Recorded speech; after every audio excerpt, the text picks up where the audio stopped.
man. Maybe the gray comes in uneven. Look at my beard right now. It's like here and here. Yeah, it's not.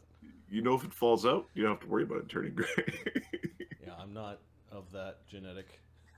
Let you know when my back hairs turn gray.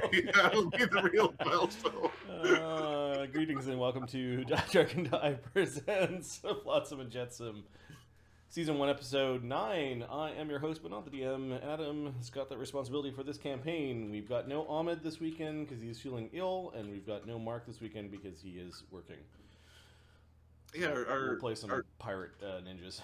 The Flotsam Jetsam map tool is not very optimized for screen sizes. It's got all these holes in it because just to, What's going on? Sorry. Oh, there's room for more faces. Oh, I see. Yeah. Okay. Just in case we ever get another player. Mark is supposed to be here once in a while. Yep. How's it going? I had a pet medical issue this week. Yeah. May's doing pretty good. I think she's finally identified the one of the drugs we're giving her with like happy feelings, and she might be turning into a stoner because she's like that one where you grab me by the face and shove it in. Yeah, give me that one. So yeah, no, we were at one point we were talking about amputating a leg, and now we're just talking about a couple rounds of antibiotics and being done. So that's like Thursday was a rough day for pet talks. But yeah, no, that's cleared itself up. She's run around, and now we know what the problem is, which is good. And then I watched two things this week. I was a busy boy. I watched the Fallout show, and I watched Parasite the Grey. Yeah, I finished both of those recently. And the Fallout show is very nice to look at, but it's oh so dumb. Like that's my feedback. My negative feedback is it's dumb. If you just peripherally like Fallout, you probably like the show, as long as you don't think too hard. And if you liked it when you watched it, don't rewatch it because the biggest problem is when you look at the later episodes and look at the earlier episodes and try to figure out how it connects, because it kind of doesn't. For me, it wasn't very good because I really like the lore of Fallout, and they didn't. Yeah, I didn't play the game, so for me, this is the first time I really. The aesthetic is awesome. Oh, the show is beautiful, right? Yep. The special effects and like the costume design, the set design, the world design. I didn't mind really the main characters. Like the Vault girl was fine. Yep. She had a drawback. If she was a D&D character, it would be naive, like a role playing game character or something. And then the ghoul actor is awesome. Like I've seen him in other things, and he's in a bunch of shows. He almost always has to play the bad guy because he's got one of those faces. Yeah, but he's a good actor. Yeah. Like he's one of those. No, you were born with not the hero's face, unfortunately. But I mean, he plays the person that everyone looks up to, like in his past life. Yep, he doesn't do a bad job there, but yep. Yeah. Well, he plays the cowboy. Yeah. You can see him playing a cowboy. The cowboy movie star. Yep. It's a. There's just some stuff that makes you go, ah. Yeah, there was some bad plotting, like yep. Stuff that set up early episodes. You get to the later episodes and you go, why did people behave this way? When you point it out, it's like, oh yeah, that's dumb and was never explained and is really dumb. Like, really dumb. Yep. Aside from that, I found the show was enjoyable. But again, I was not steeped in the lore. I didn't mind the characters. I didn't care so much that they didn't follow, the way factions behave in the video game. Yes. 100%. Because this was my first time. Had I played the games and went, oh, okay, I'd probably... You might have emotional investment. Exactly. My Bros of Steel... they suck so bad. Oh, they suck so bad, and they are, depending on which game, They were done a bit dirty. they're They done came pretty across dirty. as incredibly naive and not too many redeemable traits. Like Yeah. for a knightly order, they were kind of scummy a bit. So they're like, in all the other games, it'd be like Flight of the Valkyries, and they're coming in, and order gets imposed, right? Like it's the stop fucking around. The Brotherhood's here. Yeah. It wouldn't have resonated well in the current political environment to have a bunch of shiny bro knights come in and save the day. Like you can't make that. You can't make that show. Reacher's the closest we could get to that. I love Reacher. Exactly. Parasite, the Gray is nightmare fuel, and the acting is odd, but I think that's just a cultural thing. Like I think that's so well written. So well written. It's not bad. I watched the show going, oh, okay, yeah, it's nightmare fuel. It is a HP Lovecraft D20 modern game. It's Body Snatchers meets something Lovecraft meets. It's Los Plagas. The bad guys are Los Plagas, Resident Evil. Okay, Resident Evil. Which are the weird head tentacle things? They're nightmare fuel. The eyeball, like the 3D for like the CG. And how strong they were was how scary. Like they were scary because the fucking tentacle monsters were strong. Yes. What was nice about that, like the writing was interesting, and how the parasites viewed humanity was interesting. Having them not be just like zombie horror monsters, but having them like understanding humanity, and having, you know, what made them less scary was it wasn't clear how they reproduced. So not only was it not clear how they reproduced, the through line is they don't know how to reproduce. Yeah. Like they themselves, their problem is like the parasites' stated problem in the show, and it's not really a spoiler. It's like episode 2, is we don't know how to reproduce. So if you take a step back, with a species that does not know how to reproduce, eventually they die out. Like eventually they become like 100 years from now, this wouldn't be a problem. You know, or however long these things lived. Right. And we kept on hunting them down as humans would, because tentacle monsters, nightmare fuel. Nightmare fuel. Nightmare fuel. You're taking a snake and a spider. And the problem was temporary, and it's still a good horror movie, because it's like, oh god, hope that never happens again. Parasite 2, you know, like it happens again. Yep. So I was like, okay, how does this beat? Obviously, they propagate somehow. It's just they were like spawn. They didn't know how to. Do they turn into the thing that eventually the thing? Do they eventually reach maturity and flower or blossom or something? Absolutely, which makes them even more nightmare fuel, and that will be Parasite 2, the blooming. The blooming, exactly. Well, it's just the blooming onion of the blooming onion. The show for me, I don't think it's just a North American watching Korean show. Just the writing and some of the behaviors are like, okay, you know, like made me shift uncomfortably every once in a while, but it wasn't bad. Like it wasn't so bad that I stopped watching. Like I kept. I really liked the cop lady, like the special forces cop lady, who's like trying to kill all the parasites. I thought that was a good example. If anybody's looking for a good example of you want your female action hero lead having emotion and flaws while still maintaining badassery, that's a good template. You know, fights hard, learned lessons the hard way, doesn't always makes mistakes, some pigheadedness, a little bit insane, but it's like a good mix of character traits. I rewatched Marco Polo, the series. So after that, this was a few weeks back, maybe about a month ago. And then arriving in the mail were all of the Mongolian history books that I ordered. So I'm on book 2. You ready for Genghis Khan to show up? Well, no. The second book much more interesting in that it goes into smaller details and is talking about like the early life of Genghis Khan, the shit that you don't normally read about, and his no wonder he became a conquering asshole because his childhood was balls.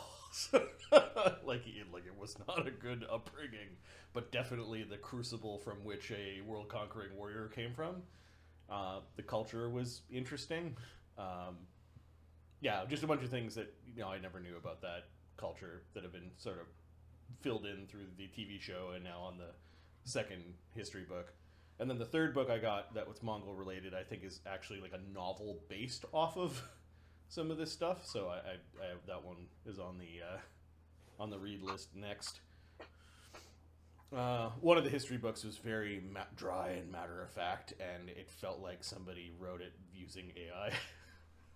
like it was spaces between the paragraphs to make the book longer, kind of like tricks. I'm like, don't judge a book by the cover when you're looking on Amazon. Well, I think AI. Well, my favorite search engine has now decided to start using an AI assistant. Yep. So I don't. So you can see it doing the AIQ script and then spit out the text. Yep. And it spits it out in blocks. And I'm not a huge I don't know fan. Well, it hasn't been wrong yet, but I've been double checking everything it tells me, and well, that's the thing. It does it save me time? It's like do I care or not?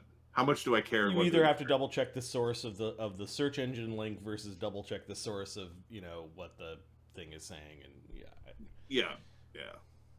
Yep. Just more obfuscated through an AI.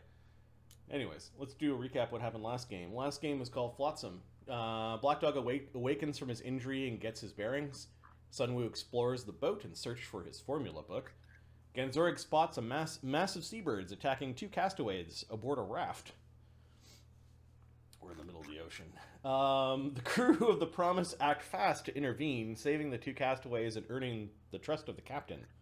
The castaways speak of a recent shipwreck following their seizure of a necromantic artifact.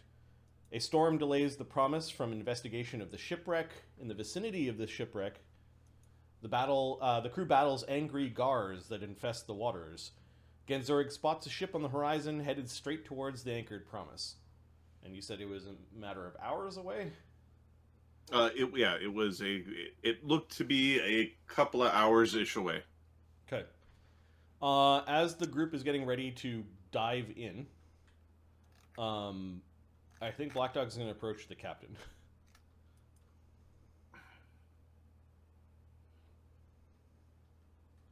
How's your leg? Fine. Black Dog's like he moves it a little bit, like shows that he can move it. Black Dog's movement rate is 30 with the injury. It's pretty. He hobbles. He does a little jig as he hobbles along. He hobbles over. I could use my armor.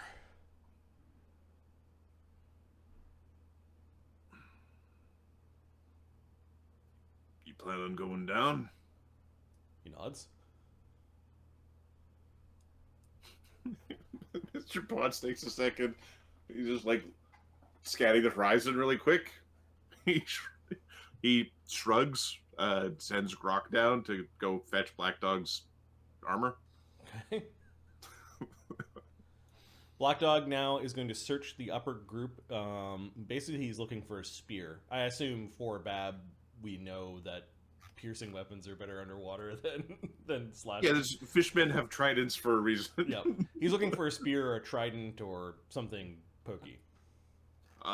Yeah, they've got short spears that are used primarily for fishing. They also have some long spears, all non-masterwork. Okay, short spear. Are they one-handed? Short spears are one-handed. Do they have any just regular ass spears? The ones in the middle? Yes, and a long spear can very easily be made into a regular spear. Chop. Okay. All All right. So we're gonna use a regular spear. Okay. Spear, and they're all non-masterwork. Okay, Yeah, they're not masterwork. it's fine. Black Dog will wait for his armor. Sun Wu is going to, I think. How much steel are you planning on dragging with you under? He's looking at the big sword. Your temple is going to be somewhat difficult to swim with, I assume. It's what's going to bring me down. Black Dog's going to use his rope, and then I think Hida's rope.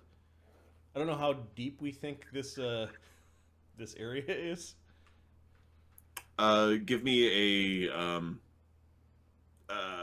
It can't be too deep because there are some rifts nearby, so the chance of it being extremely deep is low. It's somewhere between. It could be as deep as 200 feet. It could be as shallow as like 50 feet. Okay, all right, yeah. So Black Dog's tying two ropes together, like Okay. two 50-foot coils, and then he's going to tie the end of one of the coils to the hilt of his sword, wrapping around in a big knot, and then Okay. tie the other end of that, I don't know, maybe to the front of the ship. Okay. I'm not certain what the name of the big pointy masty thing at the front of the ship is, but to the big pointy thing at the front of the ship. The bow, and then we've got Google. We could look it up. We need to. At some point. If we had a ship, bro. That'd be annoying.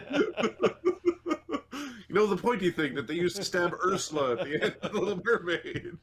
It's the prow of the ship, but I don't know what that thing is. Yeah. Yeah, no. See, the prow is the like the front. Yeah, the front. It's the pointy thing at front of ship. It could be the ram, depending if it is a ram, and then it's a foremast. It's a bowsprit. Okay. The spar extending forward of the vessel's prow. Bowsprit is typically held down by a bobstay because old English words. Awesome. Well, what is that? All right, so he's tying it to the bowsprit, to the base of the bowsprit. It's used to, it increases the size of the sails that you can have, and that all the sails tie to it. Sun Wu is offering mage armor to a couple of the people that are going down. Who is going down? Black Dog, Hida, Kahren. Okay. There we go. Jin and Mulgromere. So I did some buffing offline. So Jin is going to get a mage armor from Sun Wu, and Hida is going to get a mage armor from Sun Wu. All right. Grimsby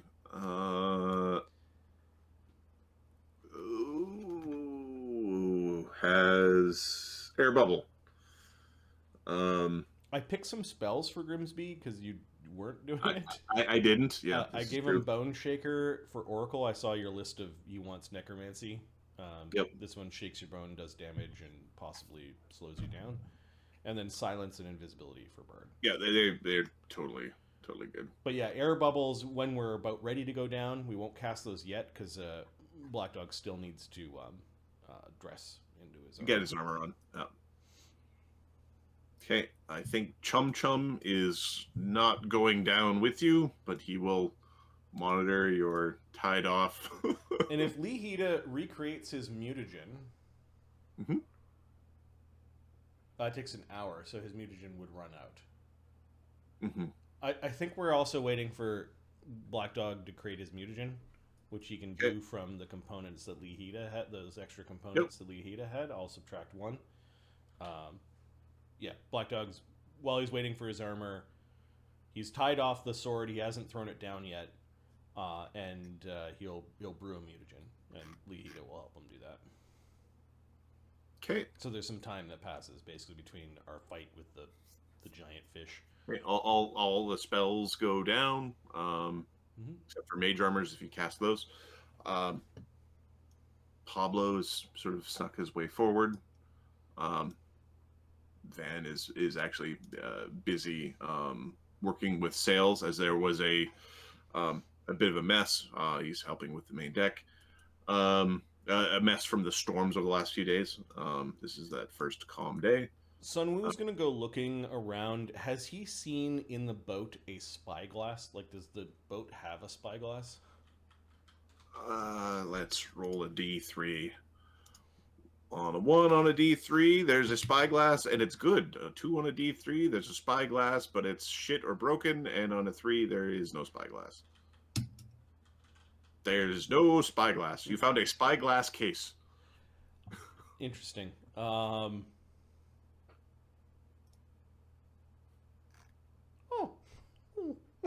Upside down, nothing comes out. A tube comes out that's missing the glass part of the spyglass. So you have the brass tube.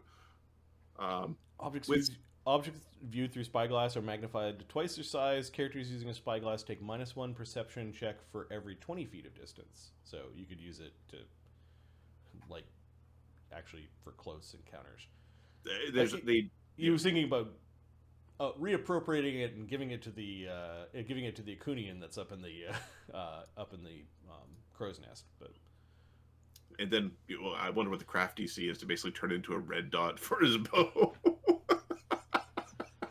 Put the spyglass on the laser sights for your composite bow. Oh, sounds awesome. Sounds like a really good elven use of the what was fairy fire. It's your fairy fire dot. All right. It's a tense few moments, or a tense minutes go by, as this boat is still getting closer. Ganzorig, give me a perception check or a take 10 perception check from Ganzorig. Sure. Ganzorig, take 10. He's in the 20s. It would be 23. 23? Yeah, it's getting higher. So before you would see it, and you would only see like the mast, you can now actually see the body of the boat. He grumbles to himself. He knows that everyone else knows it's coming, so he's not like yelling down. Unless all of a sudden the boat, you think he's gonna, like, how far does he think? How long? Sorry.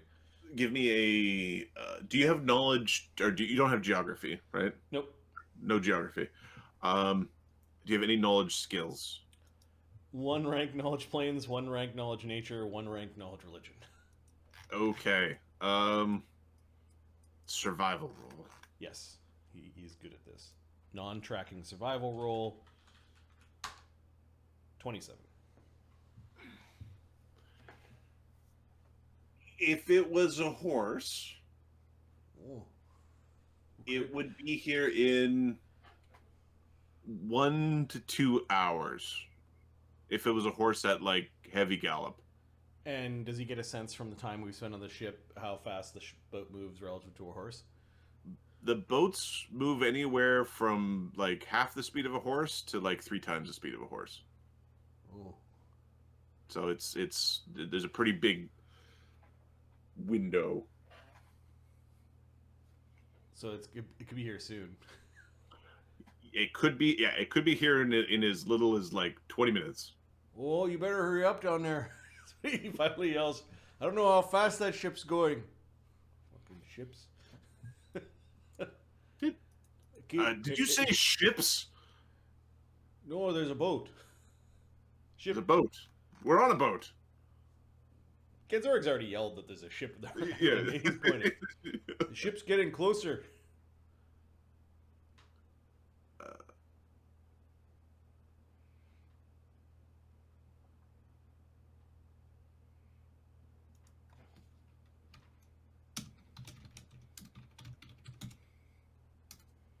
Sorry, 1 second. Mm-hmm.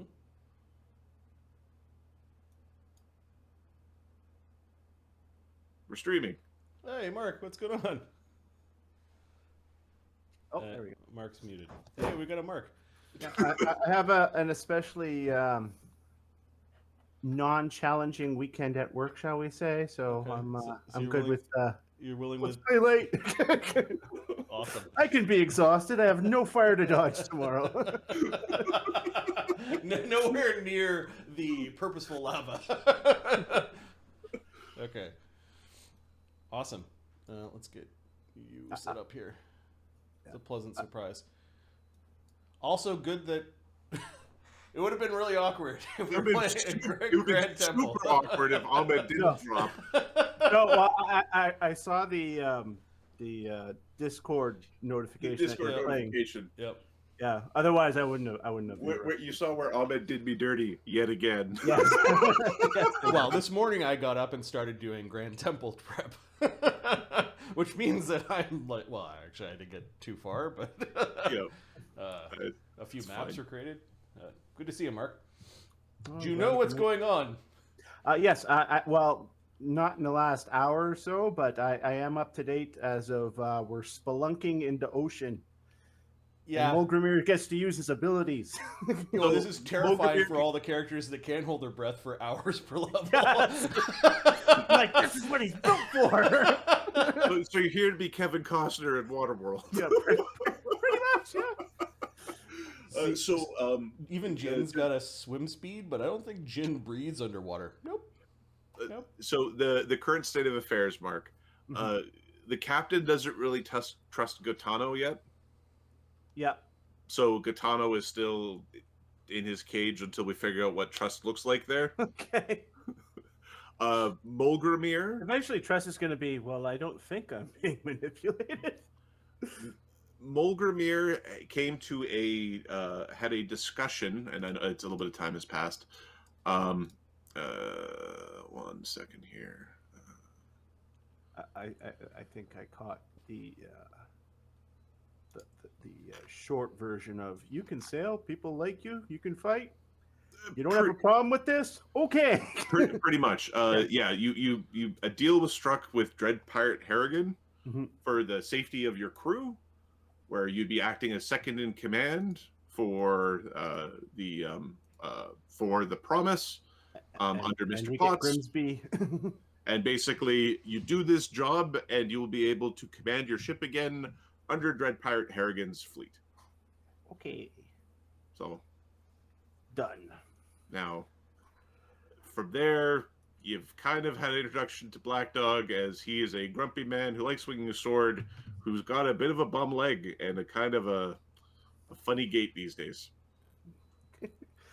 Do I know if this guy can swim? Because this might be an issue. He's asked for his armor before going into the water. He said, "Give me my armor," before he went in, and this is like, he's been he's been 1 week out of bed, and like the captain, because he's got a gimpy leg, hadn't actually ordered, like, he hasn't been ordered to do anything. He's just doing stuff. Okay. He's been exercising every morning. Okay. And when he was given his oversized sword that nobody thought that he could swing, he started quick drawing it and just spent an hour basically quick drawing the blade out in exercises. That's what you know about Black Dog at this point. Ganzorig's been up in the crow's nest. He's fought fish and birds with his bow. Almost died. Almost died. On that, He's happy that he's got his bow back. I think most of the people are happy because they've got their equipment. Well, yeah, characters without equipment, especially wizards and alchemists. Poor Sun Wu, just, I'm smart, I swear, I can do things. Give me my shit. Yep. I think some spells, like once we're ready, once Black Dog puts on his armor, there are some spells being cast. So let me go through a few of them. He drinks his mutagen, and he gets a shield infusion from Hida. What map are we on right now? The deck or the El Pez? At sea El Pez. Oh, there we go. El Pez. Jinshe is casting Barkskin on himself. Protection from evil, gets a mage armor from Sun Wu and a vine strike.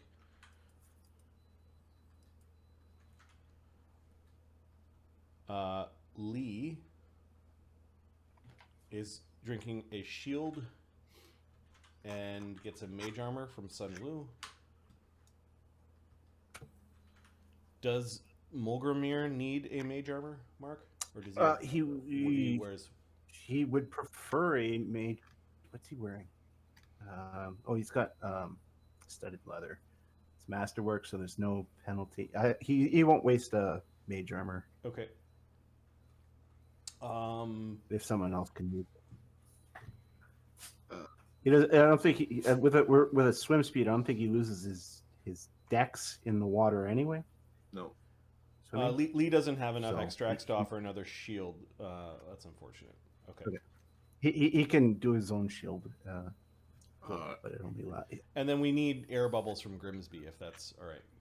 Grimsby is fine with casting air bubbles. And Shortstone, try to show that he's useful, is casting a light spell for someone. Oh, that's a good idea. Is there a pirate version of the golf clap? Yarg. I think a few other light spells are being cast. Sun Wu can scramble over, and give somebody a light spell. He'll give.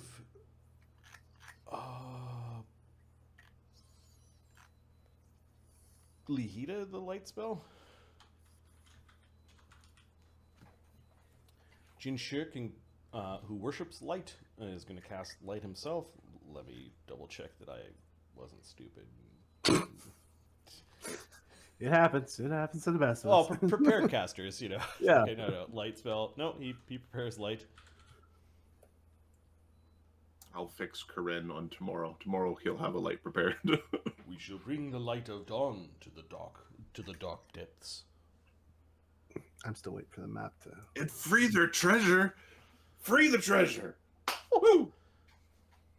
Yeah, you go, boys. You have fun down there. Don't get eat. You can consider not getting et in order.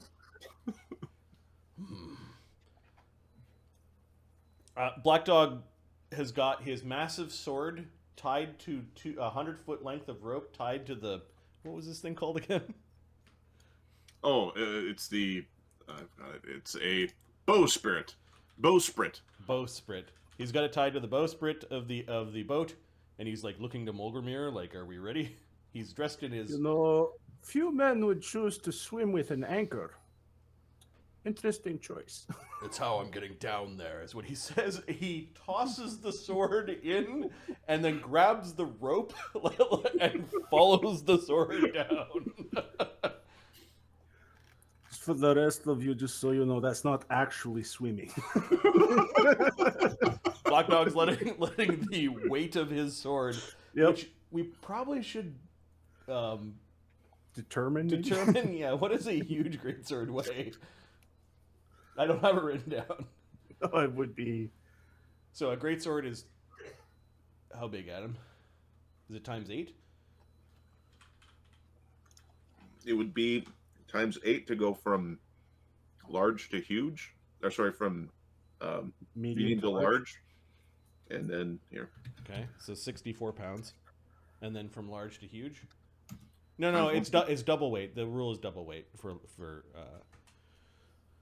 it's 16 pounds, and then to go from large to huge is you're missing 2.5. It's not following physics anyway. Yeah, it's about a 50-pound sword. Yeah. The base sword would be 8 normally. Yep. So if we were following things normally, if it scaled in all dimensions, it'd be a 200-pound sword. Okay. It's made of aluminum foil. well, it still has to be small enough for me to put my hands around, right? I'm holding onto this sword that it's like a. No, he's using the weight of his armor and the weight of the sword to basically dive straight down as deep as the rope will go. Apparently. Now, if we want to use Draconomicon physics, no, it's a 500-pound sword. Because that book is busted. All right. I had to reload the map tools. It's not loading up the. Wasn't loading up the map. Do you have it Oh. now? Hmm? Do you have it now? It's loading. Okay. You guys go ahead and start. I'm sure it'll be there. So at this point is where you're jumping down. Yep. Okay. You are. Jin is going to swim down to join Black Dog, like however far down he's getting. Jin has a swim speed of 20, so cautiously swimming down. Jin has his... Is a Naginata piercing? No, he doesn't know how to use that. He's got his Masterwork long spear out. Adam, can you maybe try forcing me to the map? Okay. Maybe. There we go. That's all it took. Okay. I hope your wife feels better. Should be fine. Wicked smoker's cough going on back there. All right. Lee gives Karen just a big shrug, gives him a little bump, and then like cannonballs into the water, and then is using the rope to swim down. He's basically hand over using the rope tied to the bowsprit and the. All right. Black Dog. Yeah. Give me a reflex save as you're diving down pretty quickly, and you're basically your sword is following you down, and you're actually hitting a bit of an incline on the way down. Nat 20. Nat 20, yeah, it's fine. You end up sort of like sliding down a hill underwater, following your sword down, and it's kind of pushing you this way. This is like a little underwater hill. This is an underwater hill. Basically, the ship is actually, if it was really wavy, you would be in danger of smashing your prow here, or smashing your keel along this hill. Additionally, it looks like there's it's much deeper on this side. Okay. Now, Marty, if you could add light sources to the tokens, as I'm going to turn on the darkness layer for those who are deep sea diving. Okay. Dark vision helps with this. Yeah. Dark vision does. Dark vision helps, but it's basically, it's basically everything's going to be half. Okay. All right. It's just like light sources. Everything's going to be half All the effectiveness, just to make it easy. All right, Mulgromere's jumping into Light source. and he'll have. You want lamps instead of. 10-foot radiuses instead of the 20-foot radiuses. There's no 10-foot radius option. There's a 15 foot, which is half of the. Just go for lamps, I guess. Okay. It's lamps. Who would want 10 feet? They'd be silly, apparently. All right, now that we should have some, I'm going to turn on night mode. Okay, you're now a 100. So there's one on Jin, there's one on Lee, and who did? Kahren is trying to. So one on Jin, one on Lee. And Shortstone cast one on. It'd be, I guess, Kahren, because Kahren has human eyes. Yep. No, Shortstone casted on Mulgromere because Mulgromere is second in command. So I'll add that. Light source lamp. Okay, and then I don't think any of the characters have dark vision. Maybe Mulgromere does. Mulgromere does, yeah. Orc boy. Is PC has sight, dark vision. Okay, so Mulgromere can see much further than everyone else. There's still it's obscured by so just turn that off and it'll be fine. Looks like the dark vision. It's like the haziness of the water doesn't allow you to see as far. Okay, Mark, did you bring Chum Chum with you, or did you leave Chum? No, Chum Chum doesn't breathe underwater. I had Chum Chum monitoring the bowsprit. Yeah, where the How far down was it from the bowsprit to the bottom of the hill underground? So this peak was about the top of the peak was about 50 feet. Okay. So To the bottom was over 100, about 115. oh, that's so. So we've reached the end of the sword is dangling basically. Yep. That's fine. Black Dog will make sure the sword isn't like moving around. He'll just kind of stick it in between two rocks or secure it, and then he's going to start swimming towards the black spot that we saw. Okay. Jin is going to make sure that the raft, like he'll push the raft back to the boat so that, I don't know, someone can secure it. I guess that's what crew is for. Yeah, that is what crew is for, indeed. We've got a rope going from the raft. And then, yeah. And then 20-foot move speed probably catches up to the guys. The people who have, like, swimming at the bottom. The people without swim speeds, I'm going to give a little prone position. Like, they're actually, like... Black Dog, using the weight of his armor, is walking along the bottom. Spear in hand. Mulgromere's just thinking, has he swam before? Because there's an up motion. He needs to get going. That's why we have a rope. The rope and the anchor sword. A rope on the anchor sword, 15 feet up. We're going to be hoisting you up, giving you a boost up to the rope. All right. Kate, down here at the bottom, it is mucky. You can see like these interesting corals. There's a bunch of small fish and things moving around. Mulgromere, at the edge of your vision, you can see a mast that has basically fallen under the sea. It's very difficult to communicate with your air bubbles. Mulgromere just he can't communicate because he's holding his breath, so he's just sign language or hand signals like I think these three are swimming forward. Jin is actually looking for Mulgromere's command and like following your command. Mulgromere will go first because he's more maneuverable and he's supposed to be leading apparently. Yeah, I think your swim speed's quicker than everyone's, right? It's got a 25-foot swim speed. Has way better than making a swim check to move at quarter speed or whatever the hell it is. Yeah, swim checks are hard. Yeah, these guys are moving at 5 feet per move. Jin's moving at 20, you're moving 25. So the big snake man he's looking back at the smaller ones, the smaller guys that aren't good swimmers. And let's see, does he carry a rope? He does not. He does have a backpack. He's gonna put like Karen's hands on his backpack and get everyone to just grab his back, and there you go. He'll like swim them forward. Okay. With a 24 strength, large size, with a swim speed, I'm pretty sure he could like move them forward a little quicker. Black Dog, this strange large human is looking at you with his weird bubble of air around him. Mm-hmm. He is saying something enthusiastically in your direction, and he's got a big smile on his face, but you don't hear what he's saying.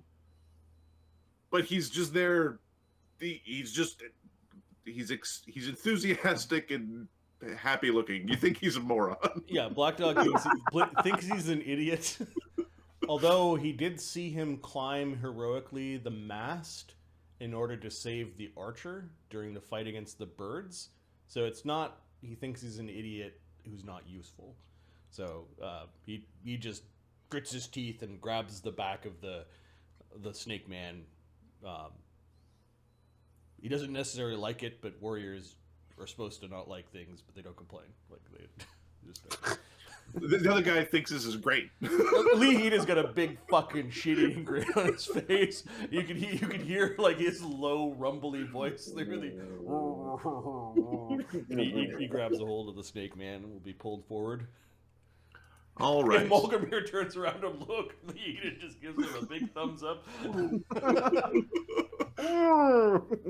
All right.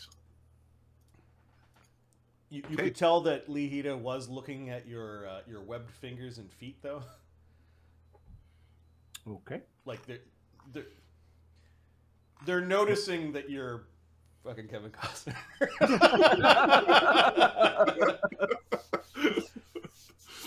Oh. Kevin Costner couldn't see in the dark, guys. Yep. And guess what? He didn't know magic. So my guy's better. I don't know. Kevin Costner's pretty magical, I think. I like Waterworld. It was on CBC every You know what? Sunday. I do too. I don't care if it flopped at the theaters. I enjoyed that movie. There's nothing wrong with it. That's tepid, Marty. All right. Okay. So you can see the outline of this ship. It's only been here for a few weeks, or sorry, at most a week and a bit. It's been 5 days since you've approached this space. They were out at sea for 3 days, so it's been out here for 8 or 9 days. There is some silt and obvious action. You can see a big gash along the side of the ship where it took on water. It has, the sails are torn and down, and it's sitting there calmly on the bottom of the ocean. We swim forward. We're following Mulgromere's lead. Yep, Mulgromere is going to head this way. He's going to get a little bit ahead, kind of with the hopes of if there's anything there, you can zoom back and kind of give a... Okay. Give me a perception check, Mulgromere. Mulgromere's perception. We don't have a... Oh, no, we're too low level for good hope. You don't have a good hope. You're not too low for a message spell, but nobody thought to cast a message spell, so... Perception... How is his perception I so don't low? think any of these guys Oh, have that spell. because I didn't... I don't know. It's one of the ones that not everybody takes. That's be +8. This stuff. I'll update that in a second. All right. Where are you? Twitch. There we go. 20 plus 8. Fix that. 19. All right. Give me a second.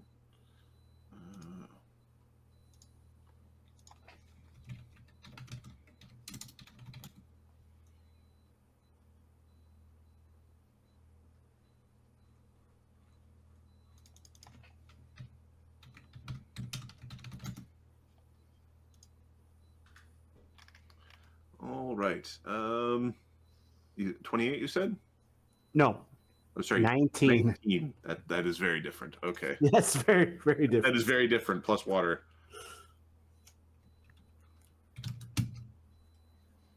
Okay. The coast is clear. Shit. He turns around, gives a big thumbs up, and starts heading down. Okay, now are you trying to work your way into the belly, or are you trying to get yourself up on board onto the deck? Because right now I assume you're at Black Dog's level at the bottom of the sea. No, yeah, he's... He'll work his way up. Okay. Yeah, Jin is pulling everyone up to the deck. There's enough things to hold on to that we could have, firm footing along the deck. Okay. Mulgromere's going to get up to the top a little faster than them, and he's going to throw some ropes over the side, just in case someone falls over and needs to get back up. Okay. Mulgromere, you're grabbing for some ropes, and you did see signs of those lost at sea, but they move rather quickly and somewhat viciously.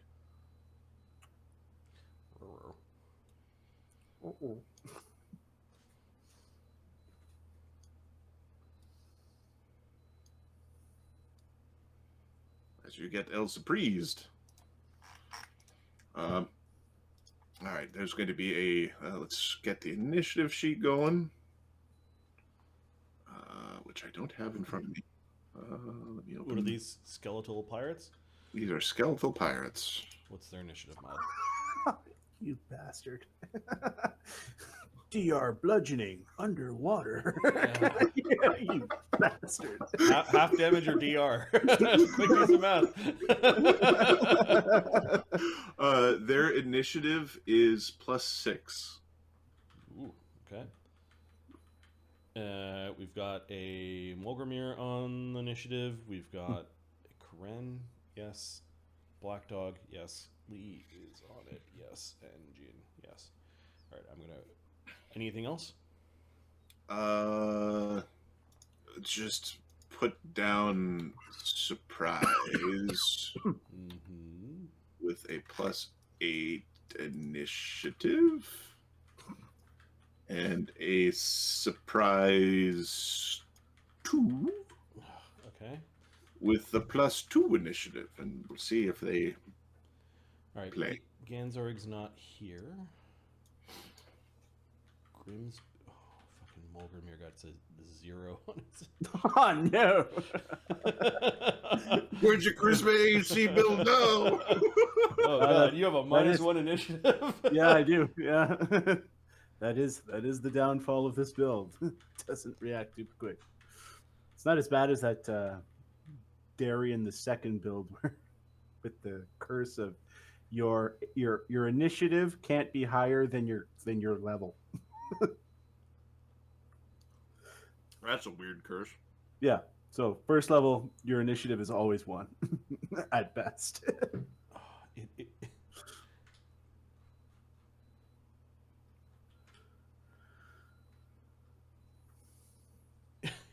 Your initiative is 0 at a -0.1. I had to cut and paste your initiative in there. That's funny. It broke the sheet. It definitely did. All right. Surprise 2 is the one that is right before Mulgromere. Okay. Well, they're not involved yet. So, okay.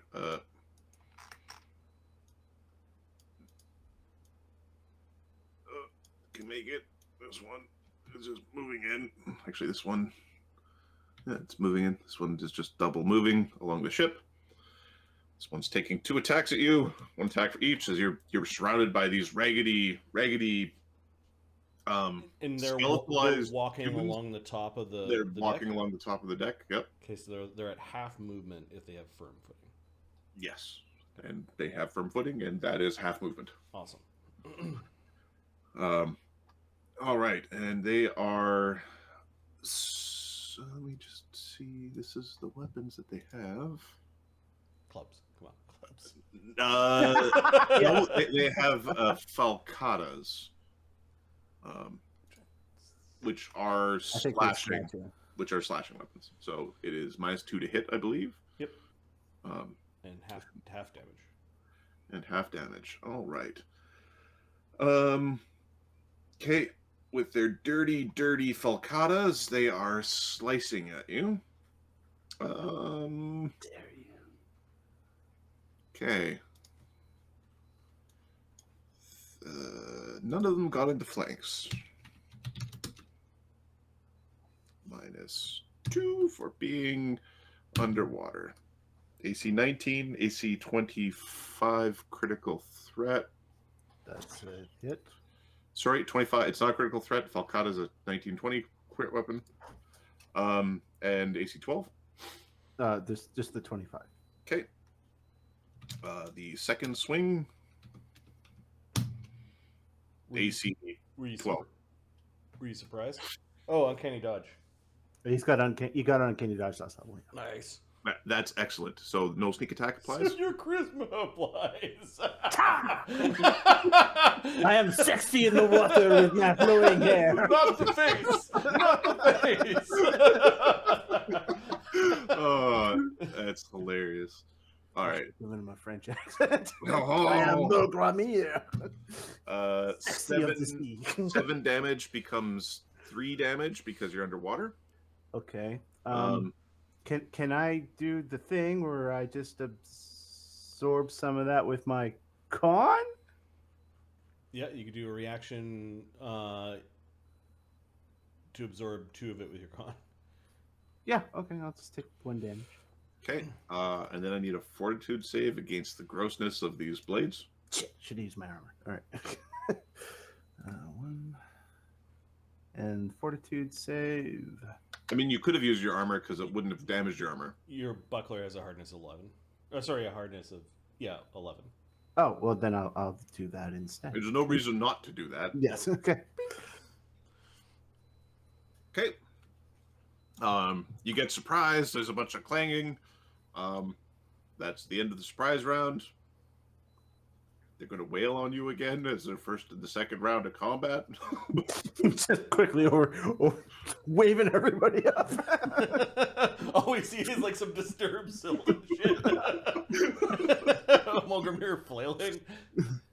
Okay, Mulgromere, in the flailing, you do see some more coming from the other side of the ship. He swears in Orcish in his head, I guess. Okay, this one. It's half speed, so can't step, so that's an action. So they get 3 attacks each, except for 1. They are going to basically hack at you. I think they're stupid. They're relatively stupid, so they're not going to like aim or do anything intelligent. They're just going to wail. Awesome. All right, 3 number 1d20 plus 7. AC 22, AC 26. 26 hits. Okay, confirm the critical. AC 22 to confirm the critical. Fails. Misses. All right, second attacks. AC 17. Nope. You're looking for 25. All right. I missed one guy's set of attacks. I'll do him at the end. Okay.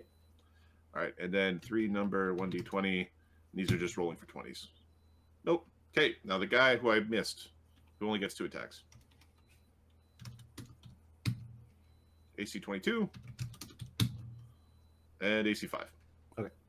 So okay. there's a hit in there. There's a hit in there. Yep. 1d8 plus 5.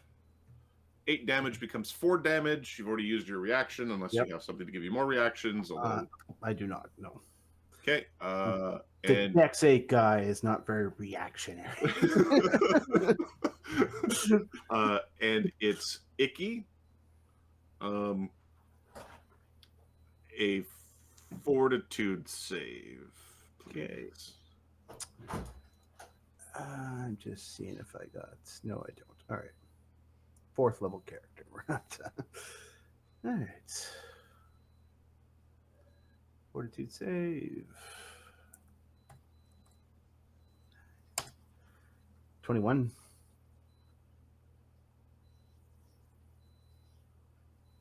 Hello? Adam, you're muted. I muted myself because I'm eating my unripened pear. Oh, It's okay. like just taking all the moisture in my mouth and just it's gone, just evaporating.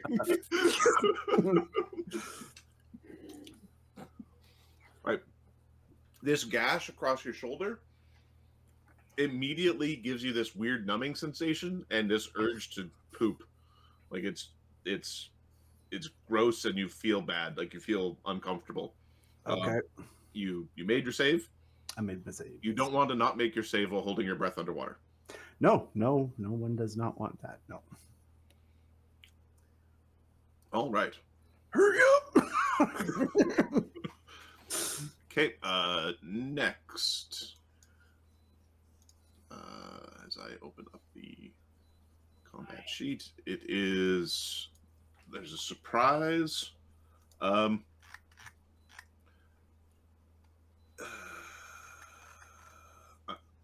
Mulgromere, Kahren, Black Dog, Hida, Jinshe here. Let me just... Jinshe's god is... The lawful neutral god of the sun. There's something bad about this boat, Jinshe. Like this is not a good boat. This is not a boat of the sun. We will scour this darkness with light.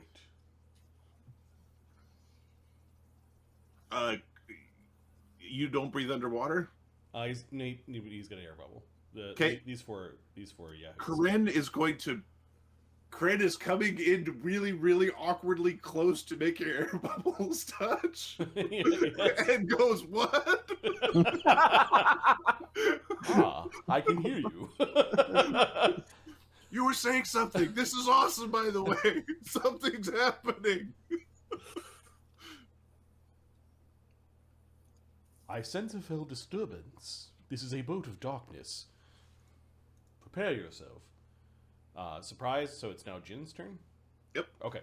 Yeah, he's not going to spend this round talking. He's going to pull the group up to the deck,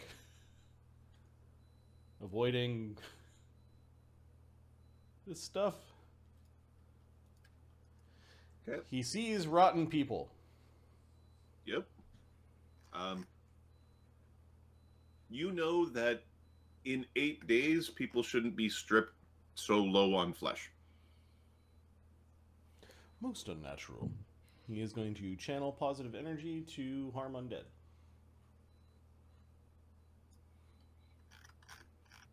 Huh. And he has, through his life spirit, he adds his wisdom to damage undead. Nice. You're really good. And then I think we said max with healing spells, right? So That's not for attacking spells. not for attacking? Okay. No. Yeah, We can consider that, but right now. that can be used against us. as well. 12 damage. The save is 16. Okay. 16 is the save, you say? Burn away, undead bastards. They have a saving throw of blah, and they're under effect of blah. We've been playing the game long enough. We know what effect they're under. Desecrate. It's a will save.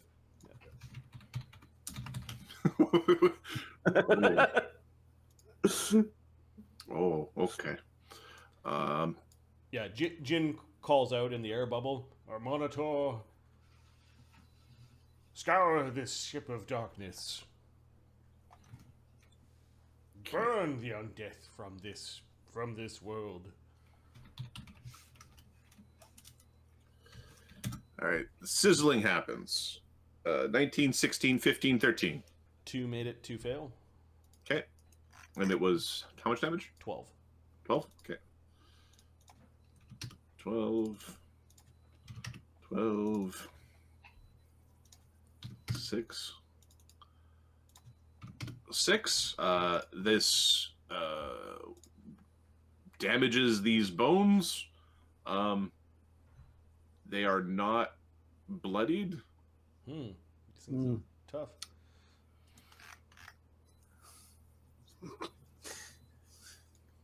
Underwater damage reduction bludgeoning. Bastard. There's my take a bit. Anything else caught in there that we haven't seen? I know there's some surprises on the. Oh yes. Fist fight a kraken next. The boat has taken some significant damage. There's a chance. If you want to fist fight a kraken, I mean. No, I'm not yet. Nothing immediately reacts in a way where you think you caught something else. Okay.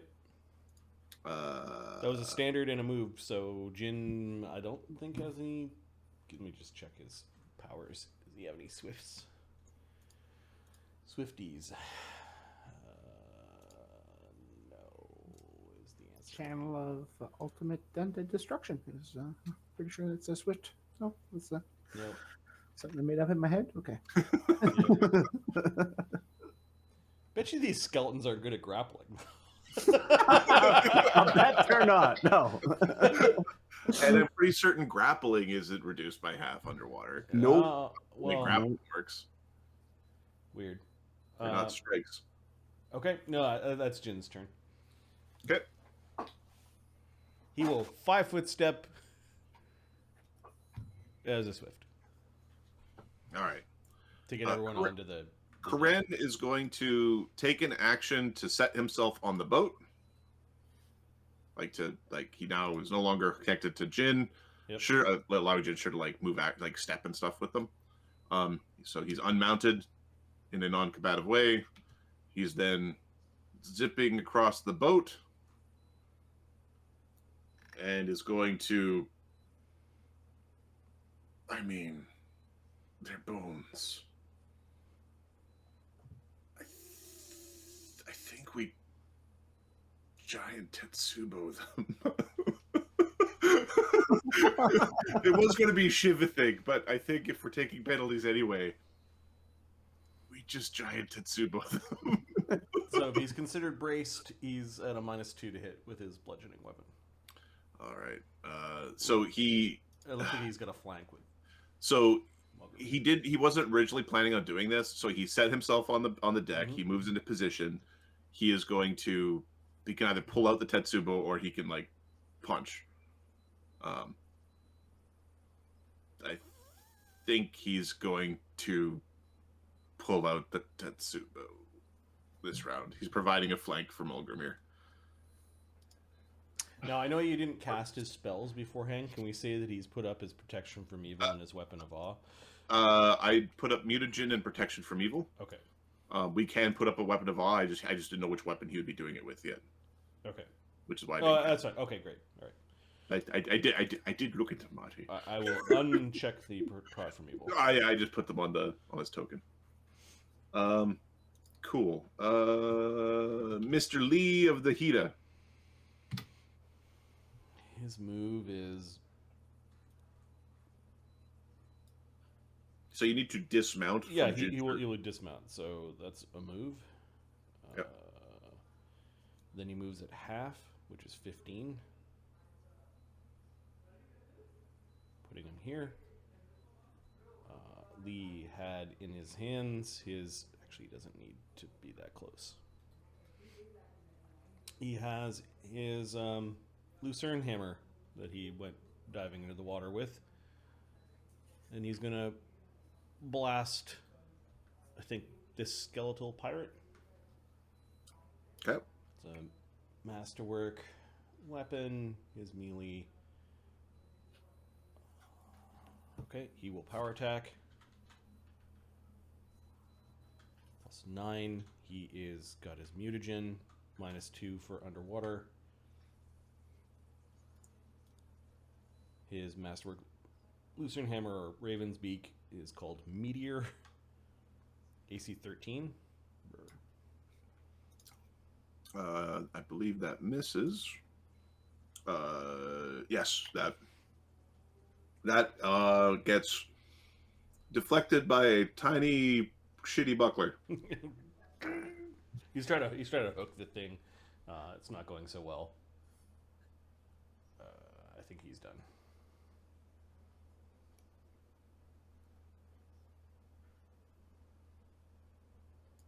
Black Dog. Everybody's expected to see what Black Dog does. There's no mountain to fall off of, but there was one earlier in the adventure. Right. Well, Black Dog doesn't carry any bludgeoning weapons, so I think he's using the spear that he picked up. He will unhook himself from Jin. He will move 15 feet up or 10 feet up, and will attack the skeletal pirate with his spear. All right. This is not a weapon focus thing. It's not masterwork. He will power attack. He's got mutagen. Let me check to see how many rounds of rage he has. He's got 9 per day. Might as well rage. He gets real mad.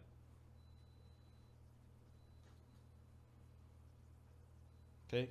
Power attack thrust with the spear.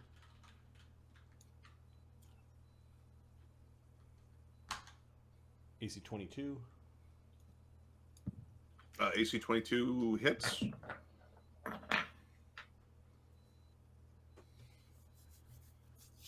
They've got DR5. They've got DR5. Okay, he does 10 damage after DR. Okay, that's pretty stabby. They don't have any. Oh, no, sorry. That's wrong. One more mutagen would add one more. So it's add 2 more damage. 12 damage. 12 damage? Okay. I'm just checking to see if they have any. Their feats don't. Oh, my bad. His power attack went up. Does AC 21 hit? AC 21 still hits, yeah. Okay. He's at with his strength increase from mutagen and rage and his power attack going up at 4th level, it's a plus 19 damage. So add another 6, so it's 16 damage total after DR.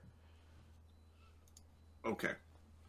All right. There's nothing that this creature has inherently that would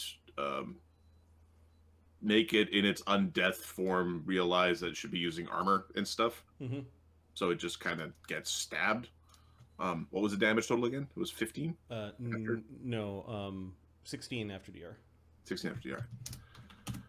All right. It is bloodied. It is quite bloodied. Tough. They are tough.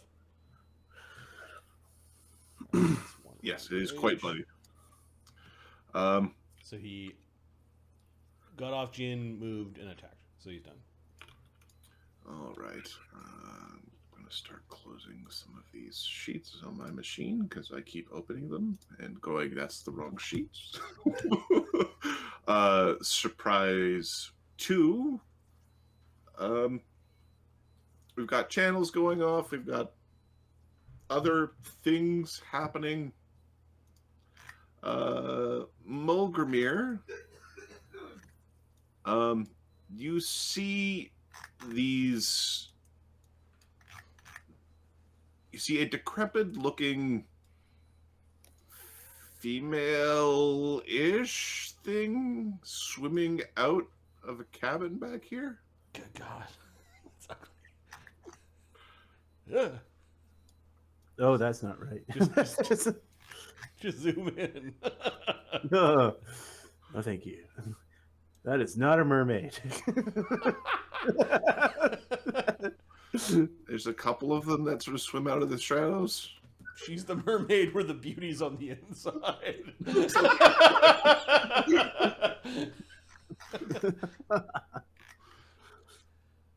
All right. Mulgromere. Mulgromere, it's your time to retort. Okay, so swift action. He's going to use his archaeologist luck.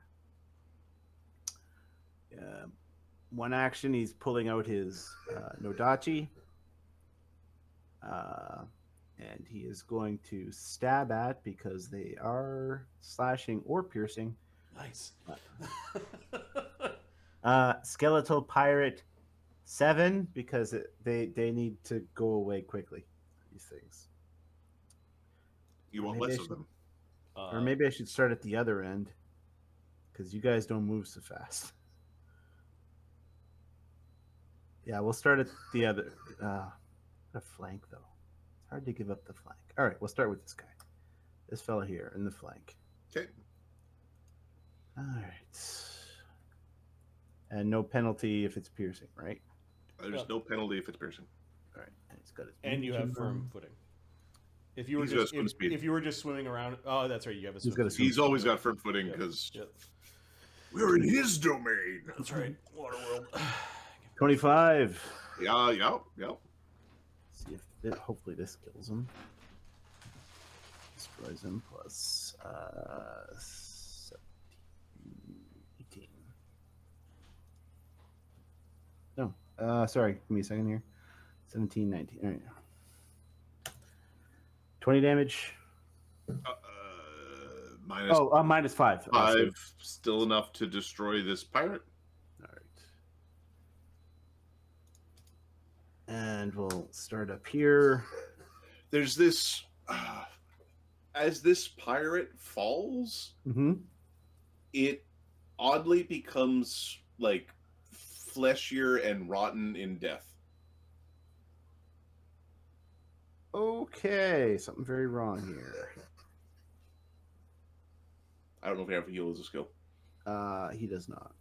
Okay, you kind of expected kind of like a clattering of bones. It's not like clattering of bones. It's thudding of a bloated sack.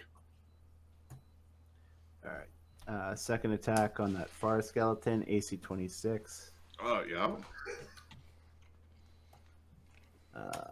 That one takes 29 points of damage. Minus- Sorry, 24. Okay. 24 points of damage after DR On this guy. is just enough for this skeletal body to sort of shift slightly and become more of a bloated meat sack that falls to the ground. And can he kind of free action, like kind of point to the two mermaids, shall we call them? Yeah, you can wave at the things that it's very hard for the people without dark vision to see. Yeah. Okay. It's way off in the shadows. It's something there's barely visible motion that you're waving to that's not on the deck. Okay. All right. Good job, Mulgromere. Oh, did we just learn Mulgromere is good at fighting underwater too? Yeah, but Mulgromere, it's almost like he's built for this. Skeletal pirates. Plus 19. It's good strength, mutagen, rage, and Luck. luck. And weapon focus. Power Or attack? weapon specialization. Yeah, okay. Wow, he hits like a truck.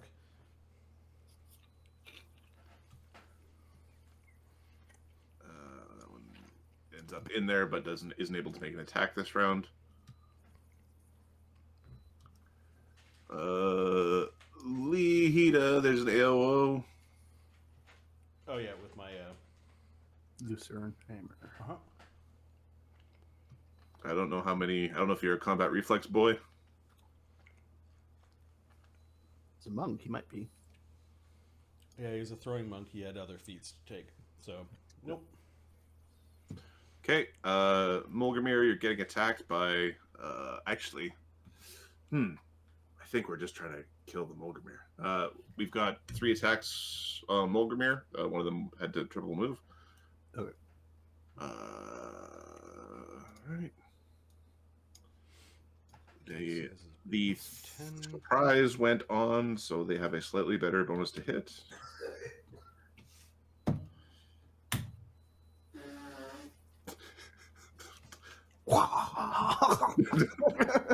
Okay, you're just dodging and dodging and dodging.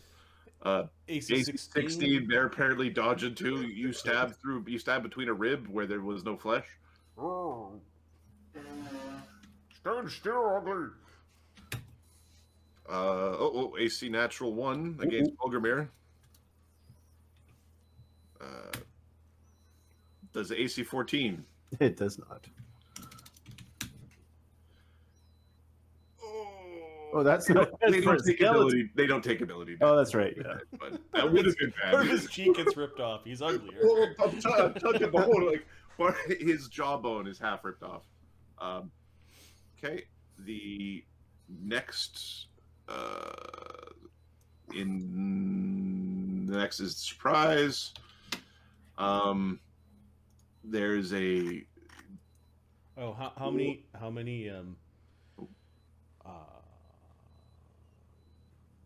AOOs from Jin? Jin's got a long spear, right? Yeah. So he could poke at one of them. As Jin gets 3 AOs. He doesn't have combat reflexes either. Okay, so 1. Let's roll that. It would be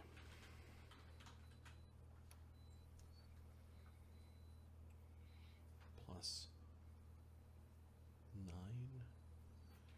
And then what bonuses does he have?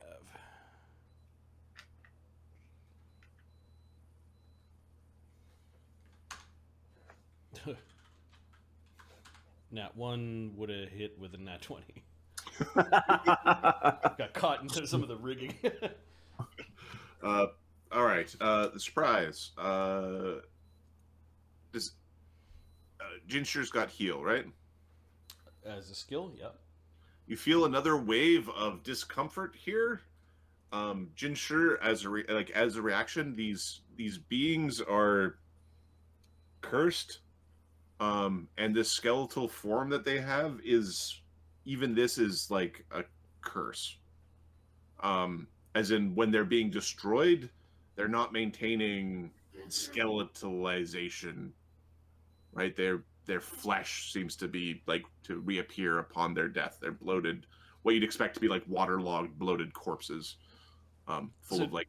So does Jin expect that one that was downed by by great violence to come back up? No, Okay. But what you do notice is that there's a tiny little bit of regeneration on the ones that are hurt. Okay. The fact that we've killed one means that we can out damage them. out damage the regen. Their one healing isn't going to do them a lot. All right. We shall burn their spirits like kindling, with the light of the sun against their foulness. He created his own bubble going, I don't know what he's saying, but I bet it's awesome. Get him! The horse is the best. It's Jinshe. Oh, Jin's turn? Yep. Crunchy. I think we're just gonna, given that they've all mobbed, we're gonna blast another channel positive energy to harm undead. Yep. 2d6 plus 5 damage. Come on. 9. DC 16. 2, 3, 4, 5, 6, 7. I don't know. Can I drag the X's off? You to can the X's can go away. Okay,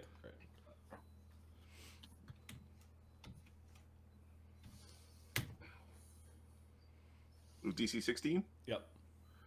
Well, question. Depending on how we do DCs for our characters, are our characters DCs based off of their class or their level?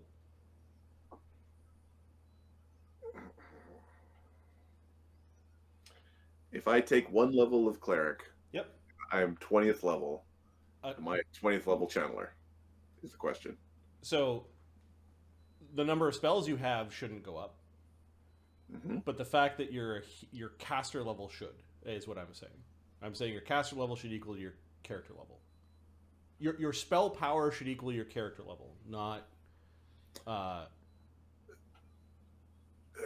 Does that mean that a cloud giant that learns magic missile takes one level of wizard? Yes. Has 5d5. Yes, because the cloud giant that has 1 over the old rules, who does 1d4 plus 1, is a waste of time. Is stupid. It's stupid. Sure. So let's try. Okay, so the DC is actually slightly higher then. It is 17, not 16. Okay. So just so I'm clear, Mulgromere, who's got 1 level in Alchemist, his shield extracts And his mutagen. and his mutagen last according to his character level. Yes. Yep. Oh my god. Okay, he just got powerful. I'm not gonna argue. Until we decide something else, but yeah, like for now, it's just like this makes cherry picking more obvious. But one of the things we're going to do in the future is try to remove the idea of cherry picking in general. Just make it the default. You just take what you want. Yeah, it's almost like we're saying,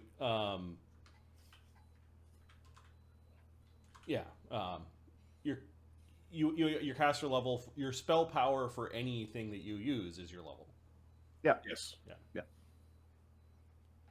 And that should be a primary thing at the top of your sheet, as opposed to. Yes, I love the storm giant with 1 level of wizard. How do I make this effective? That's the edge case. It's like the powerful. Yeah. Like I've got this really powerful race that takes 1 level of wizard. And now the storm giant wizard is fucking awesome, you know. But it's the same thing with like I've got a barbarian 15, sorcerer 1. Yep. Are you literally just a sorcerer, like a shit ass sorcerer with a whole bunch of hit points? Cool. So that it means like personality or will is core in Magic, like lore wise, right? Yep. It's the strength of will of the being. All right. All right. So DC 17 is So 1, 2, 3 make it, 4 fail. for 9 damage. 9 or 4. All right. And then he, with his last action, is going to. He can't see the ugly ladies. Doesn't know what they are. He is going to attack with his spear. Or does he punch?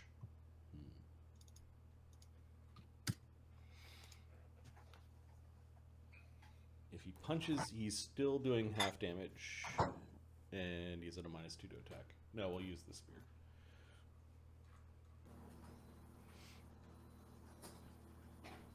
Karen's only non-bludgeoning attack form is his knife. We're gonna attack this guy out here with the spear. Okay. So we'll do 20 plus 8 or 9? 8. Ah, AC 11. Nope. Rolling like crap. Thrust through. It is moving out of the way. You would have gashed it across the belly, but there is no belly there to gash. After Jinshe, it is Karen. Oh, batter up, boy. Okay, Karen is going to rage. He's pointing like he's Babe Ruth across at the mats on the far side, and is going to T-ball this skeletal pirate's noodle off the boat. Is the plan? All right. Let's get this going. Karen. Or does he... The Weapon of Awe. What does Weapon of Awe do again? +2 damage and then fear, but I don't know. We're just going to swing. Fear on a crit, I think. Shaken on hit? That Shaken might on be. crit? All right, so... I'm better immune anyway. 11 becomes +15. Power attack and water becomes +11 again. We could Divine Favor, but I think we're just having fun. All right, so the fences. Shaboosh. Shaboosh, it says.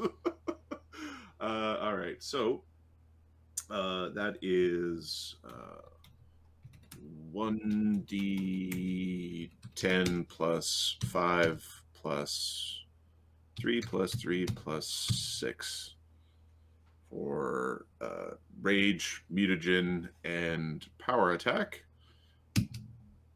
26 damage divided by 2 because it's bludgeoning becomes 13,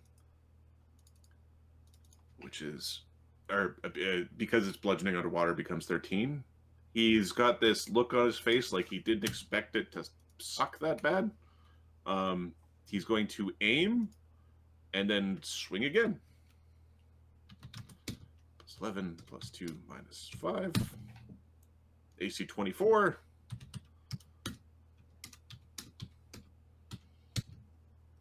.22 damage becomes 11 damage. Smotes this pirate's head off. Nice. It's going floating over here. It doesn't go as far as he wanted. You see him making some sort of like he's swinging his Tetsubo around underwater. He's obviously yelling something. Black Dog, this guy fights like a lunatic. Like this is the you took just some oaf and gave him a stick and watch him wail on things. Yeah, in Black Dog's mind, his fighting style reminds him of his the brother that he murdered. It is uncontrolled, unbridled motion. Reminds me of Bolai. Emotions all like on his sleeve at all times. All right, there's Black Dog making himself useful. Sorry, that was Karen making himself useful. Lee. All right, so Lee can't 5-foot step because we're at half speed. So I assume there's no 5-foot steps unless you have swim speed. So he's going to attack the skeletal pirate that is out here with his with meteor. Bludgeoning end or piercing end? The piercy end, of course. He is going to power attack, and let me just check his buffs. He's going to he's going to enter rage. There's angry roid monsters everywhere.